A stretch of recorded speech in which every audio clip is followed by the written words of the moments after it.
Hello, everyone. Welcome to this Americans for Peace Now webinar. Thank you for joining us. I am, my phone is ringing here and I'll have to, sorry about that. um, so I'm Ori Neer, and with me is APN's Max Albert Deitch. And our guest today is ALLMEP's founder, Avi Meyerstein, who will introduce in a moment. Before we introduce him, I'd like to remind you that this webinar, like our webinars, all our webinars, is recorded. The audio will be uploaded to our podcast, Peacecast, and the video will be available on YouTube, our YouTube channel, sometime later today or early tomorrow. We'll be talking today about Israeli-Palestinian people-to-people initiatives. You may raise an eyebrow at our decision, at our choice to talk about this topic when violence and enmity are surging yet again on the ground in the West Bank and East Jerusalem. But we are a solution-oriented organization, and we seek we seek a diplomatic solution to the conflict. We seek a peace accord, and we strongly believe that dialogue, better understanding, and a sense of common cause between Israelis and Palestinians, even in the absence of peace-seeking diplomacy, or maybe particularly in the absence of such diplomacy, is vitally important. We are therefore very happy to have with us Avi Meyerstein to talk about this topic. His focus would be the legislation that Congress passed 2 years ago or so, which authorized $250 million over the course of 5 years to advance peace coexistence between Israelis and Palestinians. The initiative was put into motion last year, and we asked Avi to help us take the vitals, if you will, of this program and assess it in where it stands at the moment. Um, to introduce Avi, he is a Washington, D.C. lawyer. He's the founder and the president of the Alliance for Middle East Peace, ALLMEP, the coalition of over 150 Israeli and Palestinian people-to-people peace building organizations, whose campaign to create an international fund for Israeli-Palestinian peace led to the passage of MEPPA in Congress. I was telling Max before we started that I first met Avi almost 20 years ago, when he and other American volunteer lawyers here in Washington offered their pro bono services to Israeli and Palestinian people-to-people organizations by making an effort to attain a considerable chunk of a $10 million congressional fund at the time. This was in the around 2003 or so, to support people-to-people programs internationally. And the idea was to try to secure as large a chunk for Israeli-Palestinian initiatives of that fund. I was a reporter at the time, and I attended a somewhat chaotic, if I remember it correctly, conference on Capitol Hill in 2004. But that kind of small effort grew into the Alliance for Middle East Peace, ALLMEP. It's the largest and fastest growing network of Palestinian and Israeli peace builders. And we're really, we supported, APN supported from the beginning the work that ALLMEP is doing, and particularly the passage of MEPPA. So, with this rather lengthy introduction, sorry about that. Welcome, Avi. Thank you for joining us. Thank you, Ori. It's great to be with you and Max and all of your audience. Avi, following up on Ori's wonderful introduction, would you mind telling all of us a little bit about what ALLMEP is, what it does, and then make the connection to the legislation that Congress passed back in 2020 and discuss the relationship between ALLMEP and the piece of legislation known as MEPPA? Sure, that's a lot there. You'll have to keep me honest. If I don't get to all of those, you can follow up. Oh, happily. And let me just say, it's super cool to be with you again, Ori. I mean, we've seen each other since 2004, but since you have seen the whole arc of this this process that I've been through with my colleagues and friends at ALLMEP, and especially APN, I just want to underline, you know, APN wasn't just there as the coalition grew over the years that I'll describe as we were campaigning for this fund, but actually APN was a co-sponsor at the launch of the campaign in 2009 with a number of other organizations. So we're really grateful for that partnership that goes back so long and has continued over so many years. In fact, Lara Friedman and Deborah DeLee were some of the first to be super helpful to me as I was starting to put this coalition together. So in that spirit, I'm glad to have this conversation with you all now. ALLMEP, as you said, Ori, is a network of Israeli-Palestinian peace builders, and it's really a network of organizations. We have more than 150 organizations. And so while the organizations, our members, are on the ground doing the really difficult work of improving daily life for Israelis and Palestinians by bringing people together. And they take all kinds of forms, from the schools of Hand in Hand to the village of Wahat Salam Neve Shalom, to the environmental work of Eco Peace, the sports programs in Sports for Social Change, and Peace Players, and on and on and on. They're doing that work on the ground. We as a coalition are doing everything we can to strengthen them, to support them, to make sure people know about their work, to make sure that they have the most resources possible to expand. And what's interesting, and I think this is very relevant for the APN audience, is in a sense, the way we started from the diaspora, from Washington, is very reflective of what we're trying to do. Even though now ALLMEP, we have a team of 12 people around the world, and most of them are now in the Middle East. What we really aspire to do is to bring the strength, the resources, the good vibes of the support of the diaspora communities and governments around the world to expand this work. And so we do that in a number of different ways. One is, as Ori mentioned, advocacy. That's really how we got started. It started by advocating for this annual funding from Congress.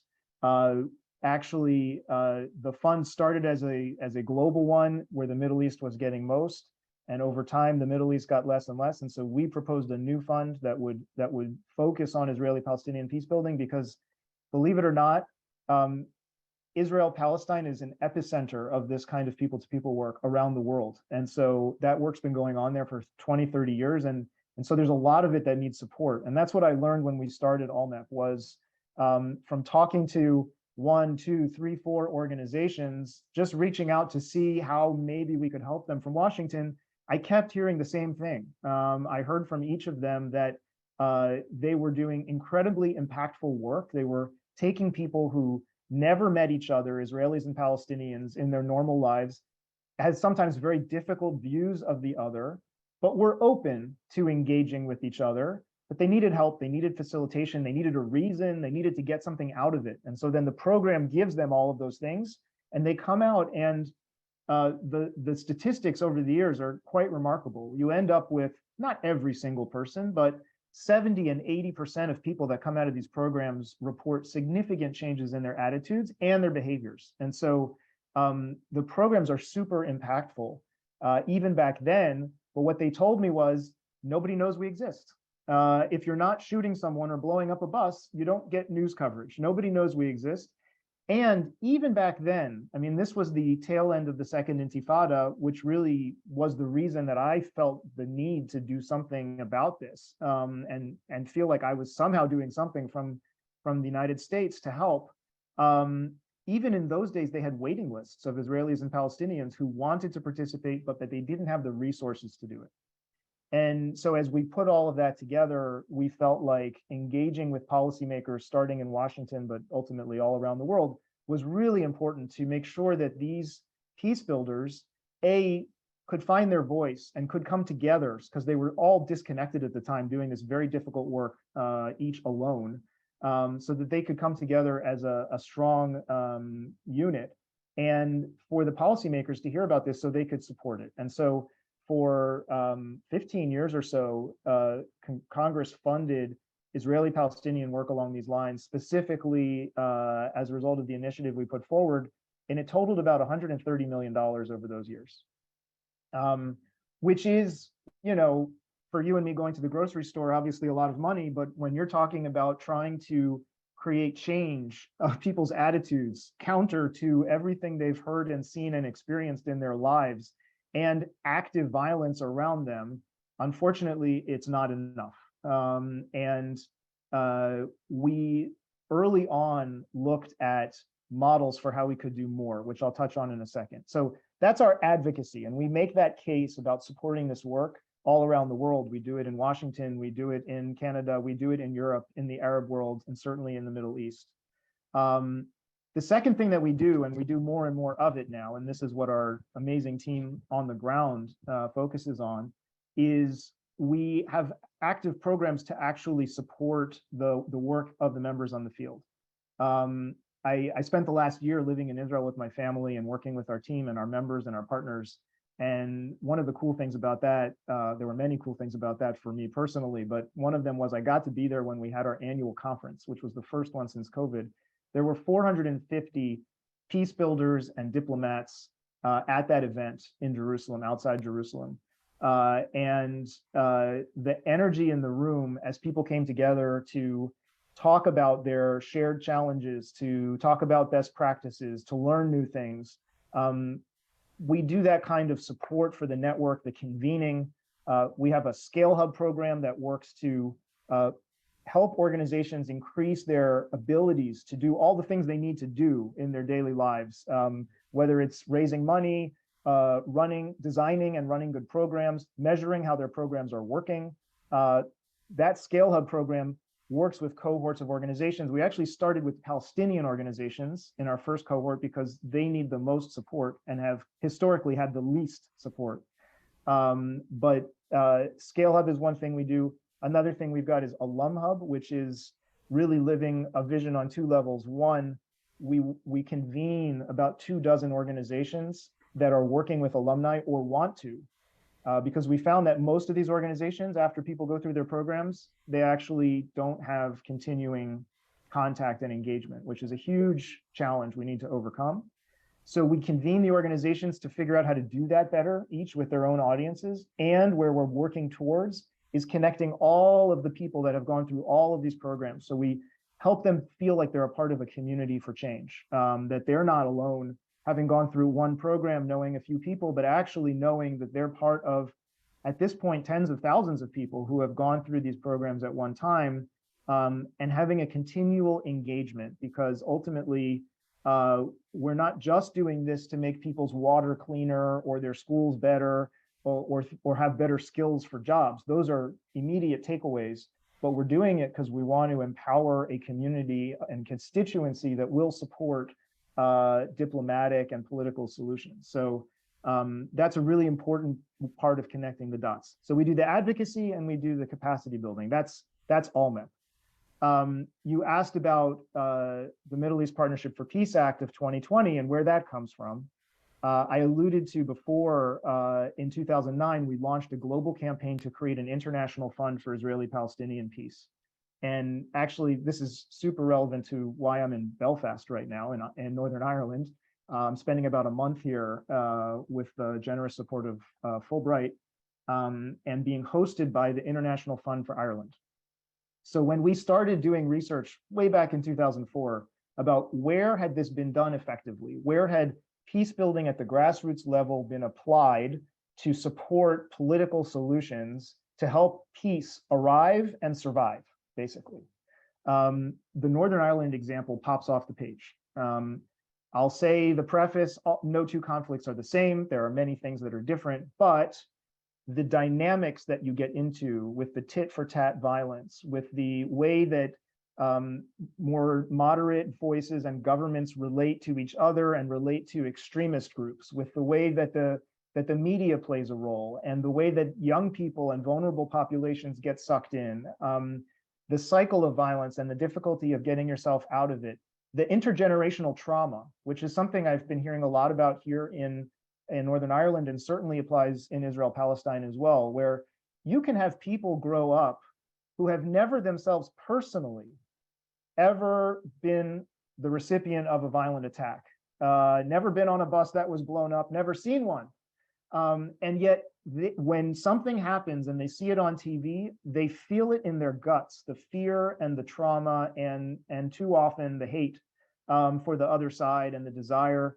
I heard, one Israeli politician on the radio today talking about, avenging people's deaths and things like that, ideas about revenge and bloodlust and so forth. So, I mean, you can have those feelings even if you never personally suffered an attack, and that's something that they're still working on here. And so we found this example of Northern Ireland, and what was most interesting was in the 1980s, well before that peace process was really taking off, 12 years, in fact, before the Good Friday Agreement, the British and the Irish came up with a very framework kind of basic agreement, the Anglo-Irish Agreement 1985. And it said very generally, we want to support reconciliation. It didn't have a lot of detail, but there had been some talks with the United States, and there was a bipartisan effort with President Ronald Reagan and Speaker Tip O'Neill, who both wanted to support something to help the people of Ireland and Northern Ireland. And so they created this international fund, and it started working 12 years before the peace agreement. And it started in all kinds of economic programs and things along the border areas, things that made people's lives better, but also connected them with each other and gave them a vested interest in their shared success.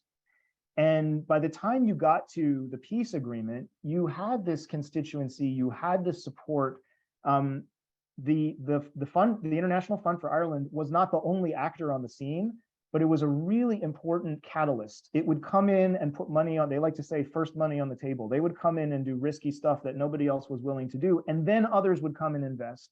And you had things like a Yes campaign that campaigned to support the peace agreement in a referendum when it was put to a vote, and it thrived in the vote, 70+% on one side, 90% on the other side. So when we looked at that example and the fact that the US had been funding it since the beginning at $50 million a year and had managed to multiply the US investment by getting others to invest as well, and create this institution that was humming along before peace arrived, at the critical moments of diplomacy when they needed public support, and equally important, I can certainly say being here today, all the years since to help it last. This seemed to us like something that the Middle East was desperate for. And we tried, it didn't take long to imagine the Oslo process with a similar kind of engine, working at the grassroots at the same time in the years before, during, and after the diplomacy taking place. So we launched in 2009 a campaign to create an international fund for Israeli-Palestinian peace. Legislation was introduced within a couple of weeks of this event. And then we started a very long effort of persistent advocacy. Every couple of years, the Congress would end and the bill would not have passed, which is the fate of most legislation that gets introduced each Congress. And every time we would come back, and every time there would be more co-sponsors, and there would be more bipartisan co-sponsors, and there would be more people on the community coalition. By the end, we had people on this coalition that don't agree on anything almost with regard to Israeli-Palestinian issues, but they were all supporting this. And ultimately, we were very fortunate that Congresswoman Nita Lowey, who was the chair of the Appropriations Committee and was looking to her retirement and legacy, decided to take this up after, for many, many years, being a lead champion of that annual funding that I told you about. She saw this as an opportunity to really do something big, and her colleagues wanted to honor her. And so the bill was called the Nita M. Lowey Middle East Partnership for Peace Act of 2020. So it started as this international fund effort. The bill creates a $250 million, at least 5-year investment in these kinds of projects that create better relationships between Israelis and Palestinians at the grassroots level, that improve the Palestinian economy through partnerships. And it commits that $50 million a year. And this is really important from my perspective, it preserves in there the ability and encourages the US government to bring in other partners so that we can create a lasting and much more impactful program. Because even as I said, 10 or $15 million a year was not enough. Sadly, $50 million a year is not enough. If you compare what was spent in the Northern Ireland context, where they have a smaller population, but ultimately what was invested was about $2.5 billion over 35 years, which works out to over $44 per person per year. In the Israeli-Palestinian conflict, we've spent a couple dollars a year per person. So we have a ways to go. And we at ALLMEP have been working in partnership with APN and many others around the world to encourage this fund, which already, as you said, got started. I mean, one of the interesting things that developed by the time the final legislation passed was it sort of had the potential for two phases. Once the bill passed, it immediately became a program that the US government would implement, which is great. It doesn't have to wait for some international agreement in order to set something bigger up. And as a potential second phase, it calls for trying to do something bigger. And we were delighted to see that when the MEPPA, as we call it, advisory board met in the spring, the one thing they voted on and they agreed on with unanimity was a desire to explore that international aspect. So MEPPA, it's a little unfair. You asked me a lot of questions, so people have the impression that I'm just talking and won't shut up, but I'm just trying to cover what you asked me. It's fine. But feel free to interrupt, please. So MEPPA basically, with this money, it sets up two parallel US government programs. USAID is managing a Partnership for Peace fund, it's called, which is focused on people-to-people partnerships. And the Development Finance Corporation, which generally works around the world making investments and loans and other kinds of financial support for development projects and economic projects, is responsible for the Joint Investment for Peace initiative, which is focused on improving the Palestinian private sector, especially small and medium-sized businesses, with an emphasis on things that improve cooperation. So imagine, hypothetically, a small Palestinian computer programming company that has an opportunity to partner with an Israeli firm, and together they can go market their services to the world, something like that. They could get funding for a project like that. In practice, in the first year, and how much money goes to USAID versus to the DFC is something that seems will be negotiated each year. In the first year, the overwhelming amount of the money went to USAID, about $47 million. The rest went to the DFC. The DFC says that they've got lots of other funding they can bring to bear, and because of the way they work, they're so leveraged that they don't need $30 million to do $30 million of impact. They can leverage a smaller amount to do larger stuff. And USAID is dividing their program into two parts. This year, they spent about $25 million on 9 different projects in the people-to-people space.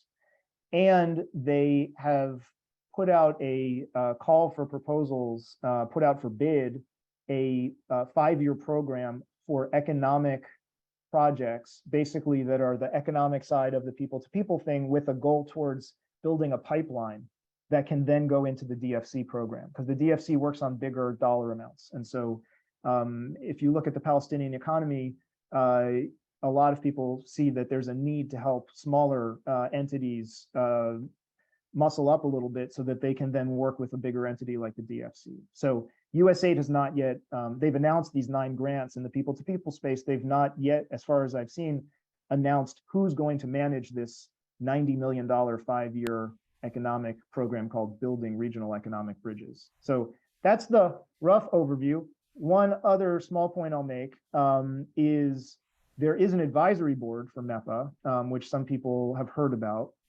And it's basically 13 seats plus 2 potential international seats. 12 of those seats are appointed by different leaders in Congress, bipartisan. So the Speaker of the House, the Majority Leader, the Head of Foreign Affairs, the Ranking Member, so on and so forth. They each appointed people to that board. And then Samantha Power, the head of USAID, appointed a chair, George Salem, a well-known advocate for a two-state solution and helping Israelis and Palestinians. The international seats have not yet been filled. And so that board, it doesn't decide on particular grants, but it does advise USA generally on directions to take the program, things to explore further, how they think the program should proceed in the years to come. Thanks, Avi. This is very interesting and very helpful in our trying to lead the conversation toward an analysis and an evaluation of MEPPA and its efficacy so far. We'll get to that later, but maybe before that, just to further explain, who does make the decision which programs will be funded and what's the procedure? And also, a question that particularly interests, I think, our listeners, our viewers who are APN supporters, how are the criteria harnessed to the goal that is stated in MEPPA, in the actual language of the legislation, of paving the way toward the two-state solution? Before you answer those two questions, just a reminder to our viewers, which I neglected to say when I introduced. Please use your Q&A tool to ask questions. We already have a couple of questions there waiting, and we'll address them later. Type in a short question, and we'll make sure we answer it. Go ahead, Avi. Okay, so I'll focus mostly on the People-to-People Fund. The DFC has a team that's working on investment opportunities that it finds, and as I said, this building regional economic bridges, or BREB, that USAID is going to hire someone or contract out someone to manage. We don't know who's going to manage that yet. So focusing on the People-to-People Fund, those decisions are made by USAID, and they have a very carefully crafted, intensive process for going through that. They published a little over a year ago what they call an annual program statement, which is their version of a call for proposals. It was a, I don't know, 80 or 90 page document that explained what they were looking for, different kinds of programs. They basically threw the doors wide open, and people ask, how is MEPPA going, and what impact has happened already? And I think it's really important for people to understand where we are in the arc of the process, and how long it takes and what's going on. A year ago, they put out this APS inviting organizations to submit concept notes for projects they wanted to run. The organizations would submit a 7-page concept note.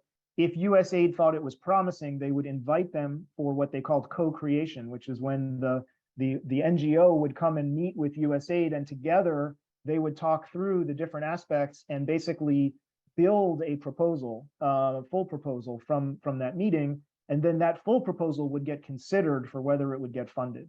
USAID had a technical committee inside, I understand it's mostly inside of their West Bank Gaza mission, which is located in Israel. And the technical committee would score each proposal based on various criteria before ultimately deciding. So that's the process. If it sounds like I'm a little hazy on it, it's because the USAID regulations that are there to ensure that people are playing fair, they sort of make it a bit of a black box process. They make sure that the people involved in that process aren't revealing what's going on in the room, and we don't exactly know, but proposals go in and decisions come out. Organizations, one thing USA did, which we thought was great and really encouraged people to take advantage of, they gave feedback if an organization did not succeed in its proposal. And of course, they had 100 to 150 proposals submitted, and 9 grants came out. So most were not successful in this first year, but they had an opportunity to give feedback so that the organizations could improve, resubmit, and so forth. So that technical committee makes those decisions. Like the prior annual funding that went through USAID, there is a congressional notification process, I understand. So key figures in Washington do see the proposed list and essentially give their approval for it. But the decision is really made in the region by U.S. aid. You asked about how it holds to the two-state solution piece, and I want to emphasize there are some people who look at this and have a skepticism about the role of the people-to-people work. My experience, it's often people that don't understand it and haven't seen it in action, because once you've seen it, there's no going back.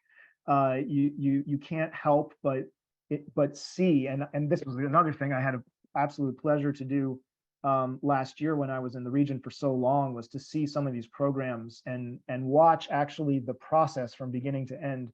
I actually have a Times of Israel piece this week that talks about one of the programs I visited and what I saw inside that room. And so there are people who are skeptical about it and say, well, what does this have to do with getting to a two-state solution? What does it have to do with politics? What does it have to do? Is this basically a distraction, is what some people think? Or is this a way that the government is avoiding the hard stuff and doing the easy stuff, just so it looks like they're doing something? And I want to emphasize the extent to which MEPPA represents a huge step forward. It was the first bipartisan legislation in I don't know how long, a decade or two or more, that actually endorsed a two-state solution. We had this incredibly broad coalition, so delicately comprised and maintained, and yet that was the outcome. So I don't want to jump too far ahead of the premise of your question without mentioning that that's a really big deal, that the two-state solution was in there as an aspiration, as a goal. And when it came time to put their call for proposals together, it was very interesting. US aid had language in there that said that they were interested in seeing programs that would lead to policy change. They wanted to hear how a project would ultimately lead to policy change. It may not sound that exciting to people, but that's groundbreaking too. The idea that it's not just, as I said, giving people jobs and skills and education and clean water and so forth, although those things are hugely important, and if you don't do them, they only make conflict worse. But it's not just that, it's that for a purpose. It's a purpose of bringing people together, and not just to come together, as some people like to dismissively say, for hummus and hugs. It's coming together to deal with issues, to confront the toughest issues. I mean, these encounters between Israelis and Palestinians through the people-to-people projects are virtually the only place where Israelis and Palestinians are actually meeting and confronting the issues. They're not avoiding the issues. In order to do these programs, they have to confront the issues. So this is at the vanguard. It's not a substitute for diplomacy, for sure not. People on the street can't sign binding agreements. But I think if there's any lesson that really leaps off the page about Oslo, it's that you can sign agreements and they're worthless if the people on the streets aren't behind you, and they're not mobilized, and they're not strongly supportive and resilient, and they're not bracing together for the backlash, because there will always be backlash. There will always be spoilers. There will always be at least 1 to 10 people, which is obviously not very many, willing to blow up buses and shoot people. And of course, there are more than that, but that's all it takes if everyone else doesn't realize they're all on the same side. And that's what these programs do. So the language in the law was groundbreaking. The language in the call for proposals, I would argue, was also groundbreaking. And I think it sets everyone's eyes on the prize, which is that we're not just doing this to make people's lives better or to introduce them to each other. We're doing it because we want to create change. So you recently published a short paper through the Israeli think tank MEPPA, or the Israeli Institute for Regional Foreign Policies, in which you lay out MEPPA's accomplishments so far, and you make some recommendations for further MEPPA investment. Viewers, you will hopefully be able to see a link to that in the chat. So let's talk about both of those things, the accomplishments and the recommendations. What I'd like to ask you is this. How do you evaluate MEPPA's funding strategy, judging by its first year or so, and what are some of those future directions that you'd advocate for it? Okay, great question. So as I said, in the end, and the last grants were just announced in the last few weeks, they decided to give out $25 million in 9 grants to the people-to-people projects, a variety of projects. There are a couple in the health space, connecting doctors and hospitals for training and care, basically bringing the healthcare systems to work together more and to integrate them, which has obvious benefits for health, but it creates some of these channels of communication that are critical, especially in a place where health and trauma is part of the daily life. There's a program involving EcoPeace that works on clean water, and it first brings experts together to come up with new methods of collaborating on equitably sharing clean water. But then it also trains teachers who can then train their students. It provides classroom materials, and it trains, I think, 300 young professionals to be advocates for being good stewards of the water in both their societies, working together. There are high-tech projects for training young people to have the skills they need to go into the marketplace and to have these connections to each other as they go into the marketplace, which will allow for more integrated connections in business. And there are a couple projects with women and women entrepreneurs. So they've really touched on many different areas of life in these programs. The grants, by virtue of being only 9 of them, they are fairly large. I mean, that's something that stands out. The grants are between $2 and $5 million to be spent over a period of between 2 and 3 years generally. And so that's one thing to know. The other thing I would just make a comment about is when people ask me, okay, what's the result? You have to remember, they've just announced these grants. We spent the first year of going through essentially the competition of what would be selected. And the ink is probably just drying on the grant agreements. And so they have to hire staff, they have to develop their materials, they have to do all the logistics to get a program up and running. So it's too soon to be judging these particular projects because they're just barely getting started, if they've even started yet. So there is a bit of a lag. And of course, we're all impatient, but we have to keep that in mind. So I would say, one of the things, and I've said this in a variety of places, that we're very grateful for as people that have invested so much in coming to this moment of having this legislation. We're very grateful that it landed in the hands that it did. I mean, when it basically MEPPA passed, the timing was insane. It passed at the end of the Trump administration. There was a brief moment where it was uncertain if he would even sign the appropriations bill, and so after all of that, it might go up in smoke. And so it was a new administration, new people that were coming in who would be implementing this new program. And the team in Washington that's leading it up is an impressive group of people, and they've really thrown themselves into it. And so I think one way that I read this first year of MEPPA, and especially as I look at how wide open that call for proposals was, is they wanted to start with an assessment of where we are, what's out there. You put out this very broad call that encourages just about anybody with a good idea to submit, and you get 150 ideas in the door. You're gonna be sampling some of what's out there at this moment, so that they can have a sense of where there are opportunities. Another thing to remember about the background is the Trump administration cut not only the aid to the Palestinians, but also the people-to-people programs that were cross-border. We worked pretty hard to ensure that at least the programs inside Israel for shared society between Palestinian Israelis and Jewish Israelis, that those programs stayed on while the Trump years went on. But it had been some years since USAID had funded cross-border projects. So it was new to the new team, it was new to everybody. And so I think the best way that I look at this first year of MEPPA is, this is in some ways getting a baseline of what project ideas were out there, what opportunities were out there. And they're gonna have to come forward with their second year of calling for proposals and decide how they want to focus, if they want to do something different. They may decide that they want to focus on a particular sector or a particular age group or a particular geography. Those are the kinds of things they could do. I don't know what they're going to decide. I suspect that we'll probably see something in the next couple months, maybe 2-3 months, in terms of at least a draft. Last time I think they put out a draft for public comment before they did the official one. So that's sort of like where we are in the process.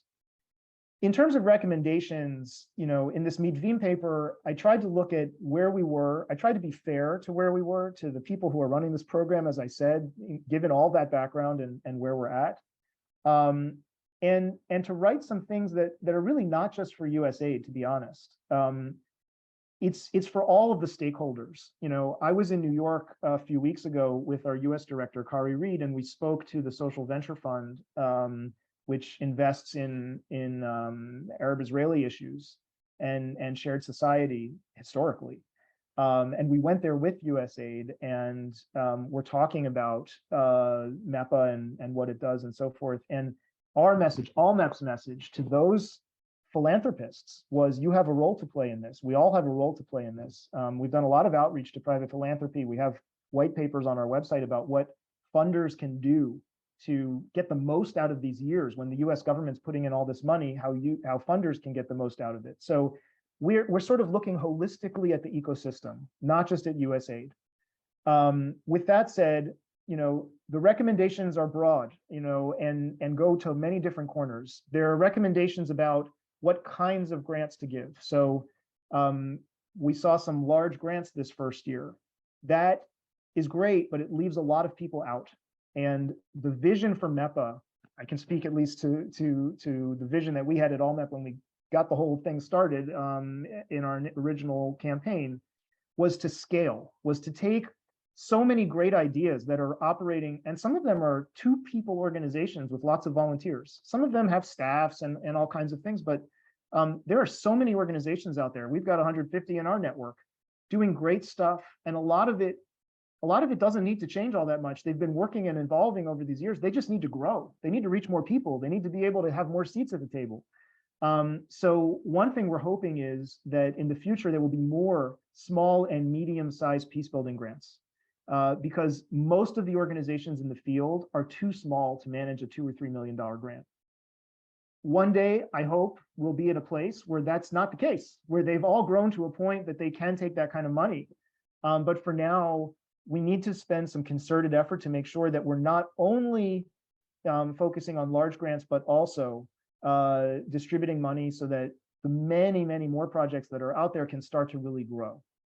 At the same time, one of the needs that these smaller and medium organizations have is capacity building. And as I said, ALLMEP, we have our own Scale Hub program that helps with capacity building.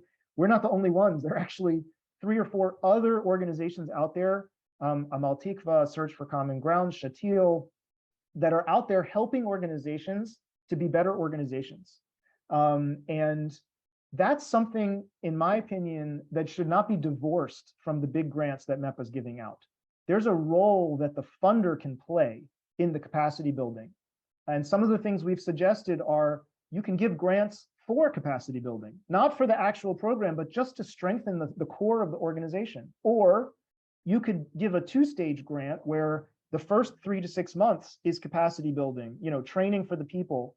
One of the things that organizations struggle with is USAID, because it works on billion-dollar development projects around the world, has really intense reporting regulations and compliance regulations, and it's a lot for a small organization. Sometimes they need training on how to do that.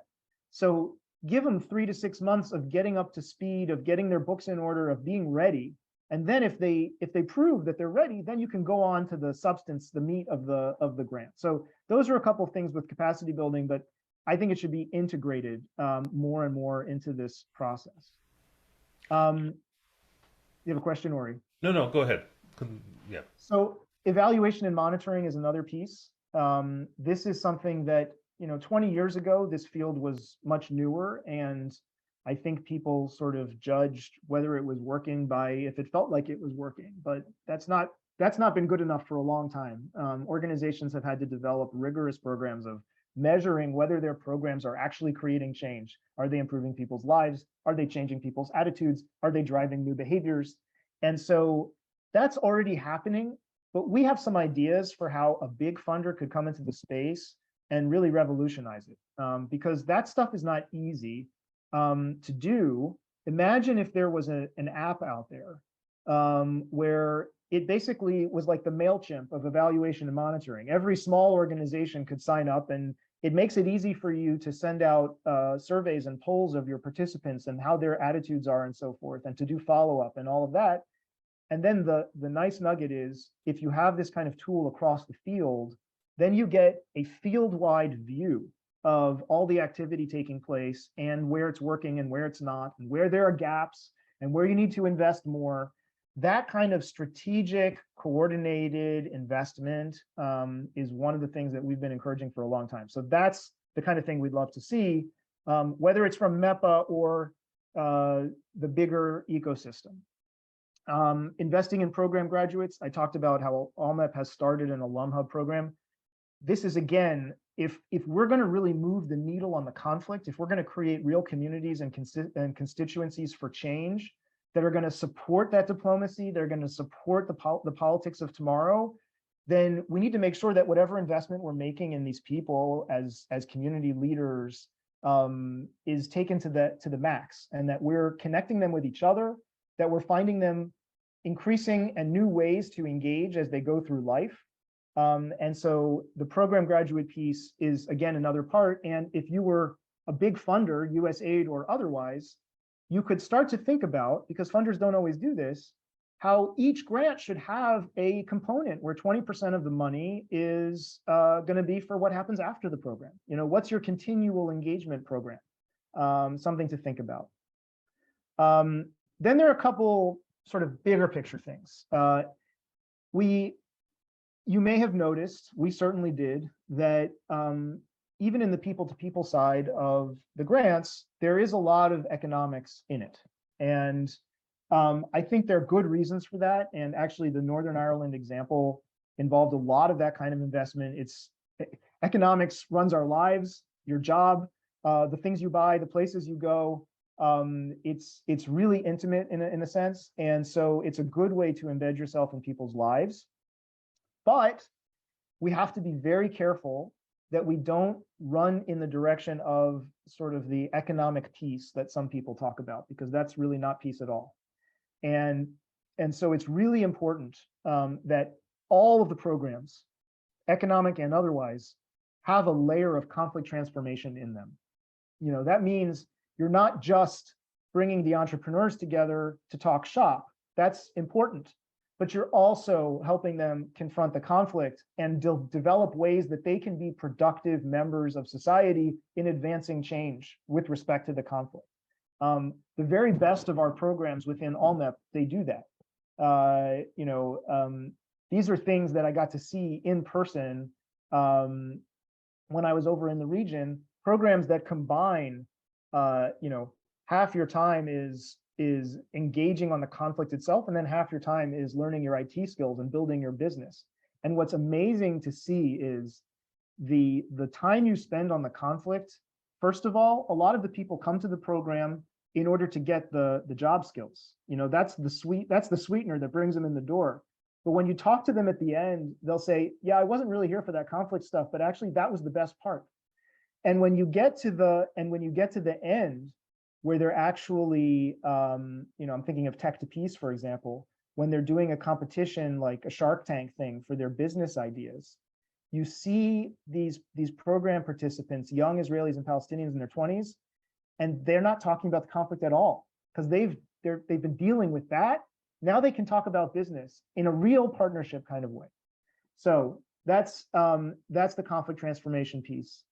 A couple other things: systemic change. We have organizations that have learned how to leverage themselves. What you can do as a $2 million NGO is one thing, but if you can infiltrate the system, then you can leverage much greater change. And we've got organizations in our network that have done that by changing policy, by getting transportation to Arab communities in Israel, by developing a curriculum that goes out to 40,000 students. That's systemic change. And when you make that change, it tends to stick. So it's really high impact stuff. I'll touch on two more things. One is religious and non-traditional audiences. And this is something I think, again, the Northern Ireland example is very telling and very different, I think, from what happened in the Oslo days with the Israeli-Palestinian situation. Ultimately, you need to empower the moderates. That's really important. And I think we can look at policies of the last 15 years or so in the region that were not empowering the moderates. You know, Hamas is the one that gets the suitcases of cash, and the PA is the one that gets all the criticism, as an example. But it's not just empowering the moderates. Ultimately, you have to bring the extremists in from the cold. You know, ultimately, the extremists became a part of the process here in Northern Ireland, and that made all the difference. And so, does that mean you're dealing with terrorists? You know, that may be a bridge too far for a lot of funders, understandably. However, it means you need to operate in the communities and in the places and with the populations that have the most extreme views, to be honest. I mean, and the places that are susceptible to those views. You can't write those people off. You can't be like, well, those people are, you know, they're hopeless. It's a lost cause. I'm just going to focus on the lefties in Tel Aviv. That is not what a peace process requires. And so we have some organizations that over the last few years, it's really a budding space, have started doing more work in those kind of corners. And it's very sensitive. You can't always talk about it and shout it from the rooftops. Sometimes it puts people off because they say, wait, you're talking to those guys? That's not cool. So it definitely takes care and thoughtfulness, but it's an important part of the puzzle. The last thing I will say, and this is really the ultimate conclusion, and it makes me sound like a broken record, but I have to apologize and say that literally everything that I've seen since we originally put this proposal on the table has only redoubled my belief that it's what we need. And that is to create an international fund for Israeli-Palestinian peace. It's what we set out to do in 2009. We are still working on it. We have the wall-to-wall support of the United Kingdom government and opposition. Whenever the politics in the UK settle down again, that support is there. We've got other countries in Europe. The parliamentary members that support the Israelis and the Palestinians who don't agree on the color of the sky have both written letters to the EU foreign representative asking that the EU support an international fund. And very recently at the last G7, we know that it was put on the table among the 7 leaders to discuss. Now, it didn't rank above the war in the Ukraine, and it didn't rank above the pandemic and the economy. So we will always have the challenge of getting high on the agenda, but we know it's being considered at the highest levels, and that US aid is exploring it thanks to the recommendation of their advisory board, and we're advocating for it. And I will say, you know, I'm spending the better part of a month in Northern Ireland being hosted by the International Fund for Ireland, for which I'm incredibly grateful. And you know, I don't even have my thoughts together to be able to really put it out there in an intelligent way. I have a lot more to learn. I'm just at the beginning of this, but I've already seen in the last few days just how impactful that model is. And I will say the model is not just the scale. It's not just that you take $50 million from the US and you turn it into $200 million from around the world by bringing in other money, though that is a big piece of it. But it is creating an institution whose job it is to wake up every day and say, there are people whose job is the diplomacy.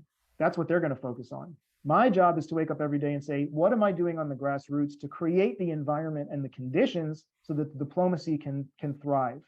And you know, I've been beating down the door at the State Department and other places, foreign ministries, for many, many years.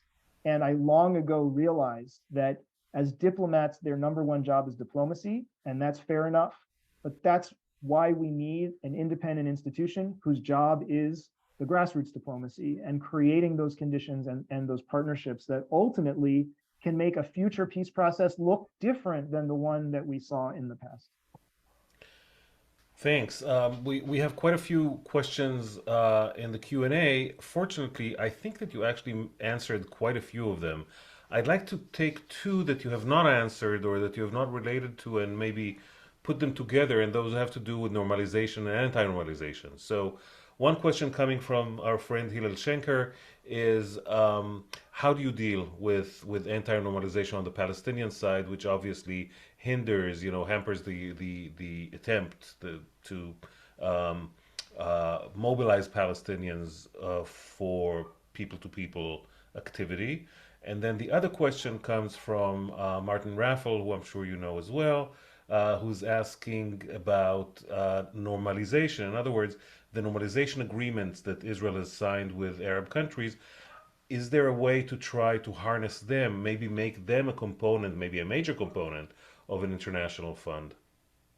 Yes, so two kinds of normalization, both very important. And I should have known that all my friends would be on this call. Um, so, anti-normalization is sometimes, I think, the bark may be louder than the bite.